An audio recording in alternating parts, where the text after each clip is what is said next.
If I were to do a Kevin Samuel evaluation on a scale of 1 to 10, in the face, I might be a 5. Mm-hmm. In the body, I might be a 9 because I'm an athlete. Look, I got a fat contract. So what happens with white women at that level, they desire the mandingo athletic black man.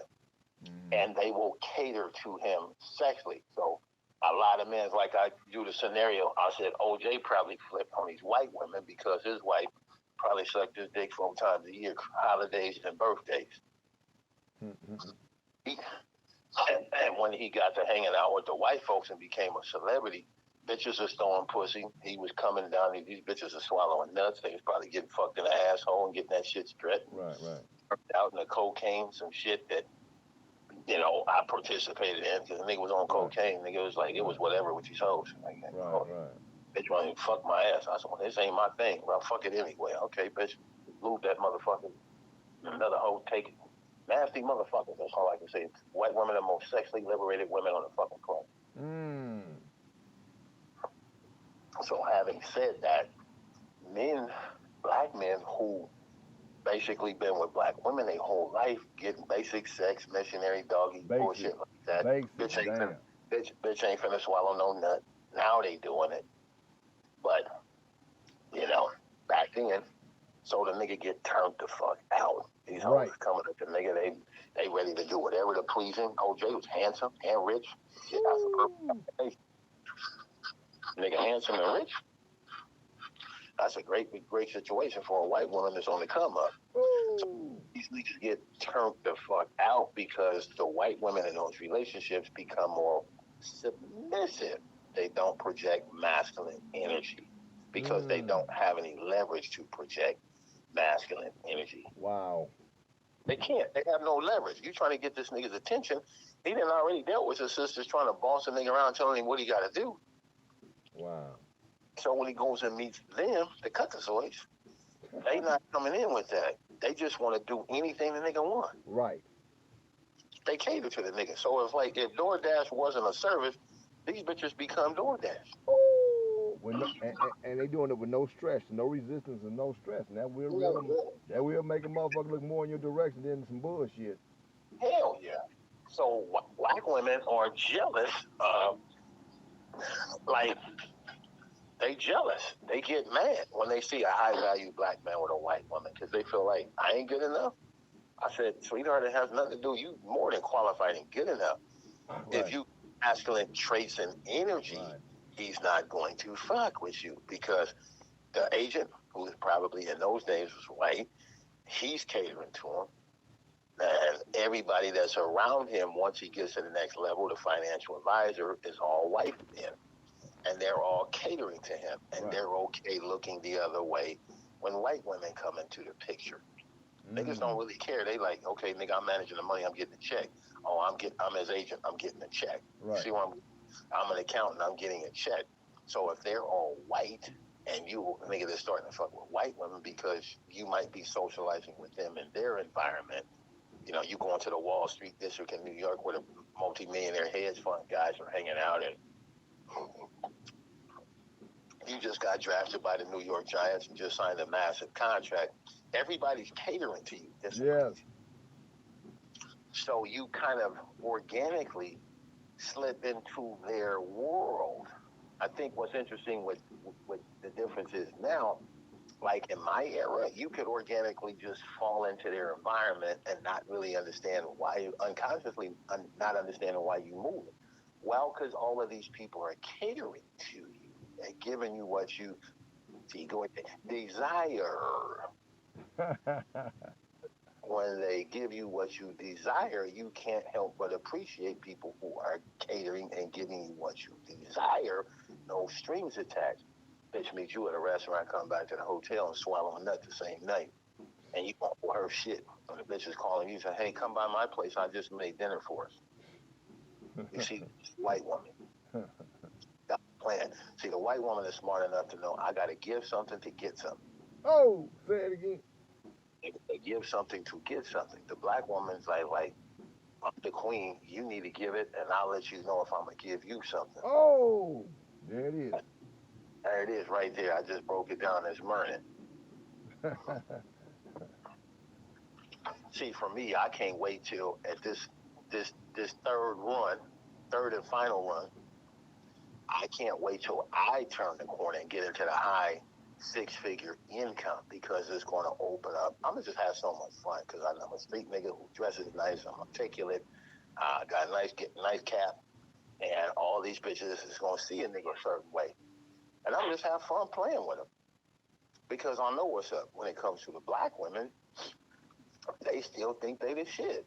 Like, bitch, I ain't gotta cater to you. These hoes, you see all these bitches over here on me. Like my allegedly who I thought was my friend, the wine broker Tiffany. They were talking about what's up with these brothers? Why they always fucking with the white women?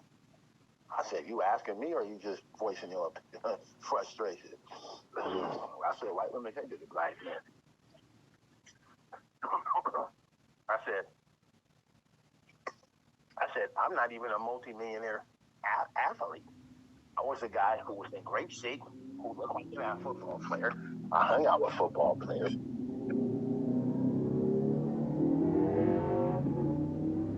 I told bitches I was playing for the St. Louis Cardinals when they were sorry, or the Tampa Bay Buccaneers when they had them ugly orange and white uniforms.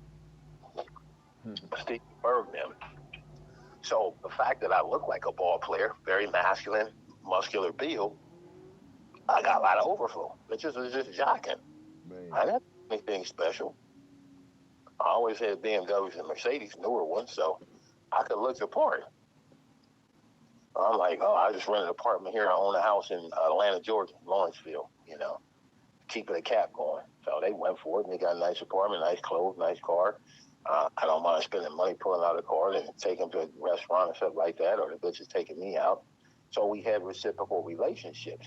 And that's where the breakdown is. Professional black women don't understand how to cater to a man because they're from that first generation of their mothers raising them to be strong, independent, and educated without teaching them how to take care of a husband. See, they're not stressing, get married and take care of your husband. That was lost because the grandmama's daughter, told her, don't be like me and be controlled by the man. And like grandma was controlled by the man because they were housewives, domestics. And so they raised their grandchildren to be strong, independent, and educated. And comes with that is feistiness and drama. No balance. And I told somebody, I said, a lot of these women, one of my clients, a perfect example, she's a bitch that grew up in Watts.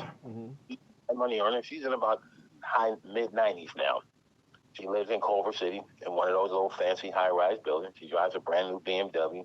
She got all the clothes in a Michael Kors. She's a little on the womp side. Why I ain't fucking with her? She's the first generation of a Watts baby. And I told her we was talking real candidly about the streets and hood. And she got off of that little white girl energy bougie shit. I said, where you grow up? She said, I grew up in Watts. Really? Okay. I said, I'm a South Central baby myself. She's like, I don't see it. I said, well, let's just get real because I'm a South Central baby. She said, I grew up down the street from the fucking projects in the Imperial Court. We lived on 113 between Mona and fucking Compton Boulevard. Yeah, you Watts baby. So she's a college graduate. All of her families are, I would say, dregs of society, incarcerated, penitentiary, gang-banging niggas, other women are, uneducated, and she got an MBA. So at the end of the day, she's still single. End of the day, I said, when we started talking, she's like, well, what's wrong with me? I said, there's nothing wrong with you. I said, because I'm your client, I'm that man just talking and saying, this is not within the norms of professionalism that we do. I said, you have a lot of masculine energy. I said, see, your mom, I said, what is your mom? I was Kevin Samuel before he even had a platform, so I was asking great questions. I said, well, so what was your childhood like? She said it was very dysfunctional, father in and out the house, mama with had issues. And I just kind of hated the neighborhood and all the negative energy because I was pretty and had nice real hair. The girls in the neighborhood were aggressive, and the boys like me, they wanted to beat me up all the time. So she said, I grew up kind of traumatized. I said, that makes sense. And she said, so I threw myself into education because I saw education as the only way to fuck for me to get the fuck out out of the neighborhood. The academic scholarship, 3.8, and they're all A's. Right. Academic scholarship. She moved out of state, went to the University of Georgia, full scholarship, and got her education there, and then stayed and worked. Professional black men. She liked Atlanta. She said a lot of professional black men. And then, of course, at that time, there was no such thing as down low shit. And then she wanted to come back to L.A. So she came back to L.A., and she's been having a tough time. And I said, part of it is that I said, you're a very opinionated woman. You will not hold your tongue for anything. You still, I said, see, that's where the street comes out, because you still want to check somebody, because you street smart. But you also play that, what I call you the equivalent of Karen. I call them Mollies. I said, oh, you got that Molly white girl, and it's Molly. Hey, hi, my name's Molly. Welcome. So I said, you play the Molly role well, and I said, you're going to have to cooperate with men. You have to make them some dinner and cater to them. Oh, I work all the time. I'm not doing all that shit. I said, then stay single, because this is what is required. You must provide sex. You must possess some homemaking skills. So, you must be able to prepare dinner, fix a man's plate, pour his drink, pull his chair out. Give him the whole show. What do you really lose? If you got this nigga, if a woman did that for me, guess what I'm going to do for her? The same fucking thing. Yeah. But they don't get it. They feel like they losing themselves. Oh, I ain't finna bow down. Well, then don't get mad at me if I go get a white woman who is. Because at the end of the day, men have more choices than women. Because men will fuck anything. That's why we have more choices. We'll take a whomper, we'll take a skinny one, we'll take a 21, a giant, a midget, unbelievable. We fucks with anything. Hell to the no. Well, see, I got standing. So, nigga, when I see the shit, I'm a nigga that's gonna say, nah, I'm good. But the bitch got the nigga, I'm good, homie. And what kind of nigga, I'm good? I ain't gotta explain shit to you. I'm not doing that, bro, because the problems that I'll have if that birth control don't work, years later will follow me for the rest of hell to the double no. So at the end of the day, that's what they are. They don't cater. They don't nurture. They make decisions. The middle-class black women are the most interesting species on the planet, because typically they're first generation of college-educated women and money earners, and nobody gave them a playbook how to navigate education, career, and husband. They don't know, because they couldn't see it from their mother, because their mother was working all the fucking time because the daddy was in and out of the house. So they don't have a clear role model of what a loving, affectionate relationship looks like, right? So I never saw what a normal, healthy husband, man, and wife relationship looks like. How the fuck am I going to go out and do? People going to duplicate what they see. Yeah. That's why the little baby homies, the nigga that's gangbanging and got 2 sons, and he watching his daddy get out there in the streets and sagging and smoking weed and being disrespectful to women. And the little homie, all of a sudden, he want to get his daddy's attention, so they start dressing the nigga up. I seen this shit. Nigga 5 years old with a Pendleton on, some blue shoes. Got the nigga out here cripping with blue bandanas on. 5-year-old nigga. That kid ain't got a chance, because his daddy is ignorant and raising that nigga up in the same bullshit that you doing. And should we expect a different result? No. Right. You raising the son up to be your success in business model for your son is